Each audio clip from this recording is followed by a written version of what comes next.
was born and bred in Grafton over on the North Coast. And stayed there till I left school. Then I worked in the public service for a few years before I started playing music full time. I moved to Adelaide in 1977, and that's where I started my career as such, as a professional musician, or took the vow of poverty, as most people would say.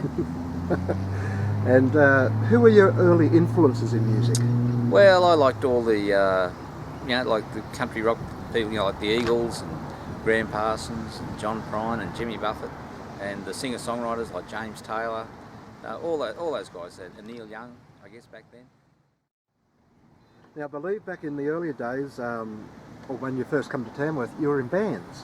Yeah, well, I lived in Tamworth for a couple of years in the early 80s, and that's what I was. I actually started, I had a little career as a bass player for about 20 years. Oh, okay. I started in a band with Steve Newton and John Green and Jazza Smith, and there was too many guitar players, so someone had to be the bass player, so I got the job. You got the job. So I had to learn on the run, and luckily it's turned out I actually did a lot of backing behind a lot of people over the next 10 or 20 years, and made me living as a bass player. Oh, cool. And what would have been the first song you ever wrote? Well, that's a good question. I can't remember the first song I ever wrote, but one of the early ones that I used to actually play live was a song called I've Always Loved a Barmaid, That's Why I'm Always Drunk. And I thought I should have known by then that, the comedy thing was sort of where I'd end up, I think. But I didn't know it at the time. I thought it was just a light-hearted song. Now, you have released a few CDs out them, and your first one was Another Day in Paradise. That's right. How many others have you released? I've done 8 albums altogether. Yep. Plus, there's a few compilations and a couple of live one as well. So there's 9, I suppose, altogether. 9 up. You do play guitar. What other instruments have you learnt? Well, I learned to play harmonica. I cut my hand when I was about 15 years ago. I was with a Stanley knife right across my wrist. I was trying to fix my swimming pool, trying to save money. It cost me a fortune.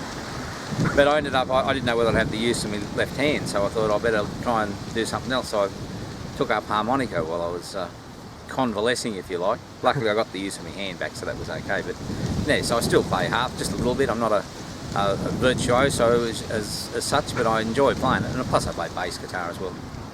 And for your comedy songs, how many awards have you accepted? Absolutely none. None? Well, we better rectify that. Well, there's a reason for that, because I don't enter them. Oh, you don't enter them? You do it for fun? Well, I'm not into the awards. You see people that have got an award at Itchy Bum Creek or somewhere, but it doesn't worry me. I'd rather have people enjoying the songs rather than winning awards. That's not high on my list of priorities. To date, what would be your highest achievement? Oh, I don't know. Making a living out of music is my highest achievement. That's all I ever set out to do, was to make a living doing what I enjoy, and to the most extent I've done that. So that's a big achievement. Yep. And have you got a new CD coming out? I've just released a brand new one called Landmines. Yep. Which is about the canine variety of landmines, not the not the ones that go bang. These are the ones that go splat. And if anyone's after your CDs, where would they be able to get them?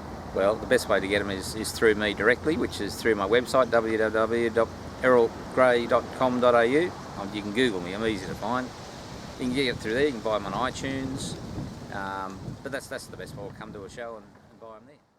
Well, on that note, Errol, thank you for this little short interview, and we'll hope to catch up with you at your next show. No worries, thank you. All the best.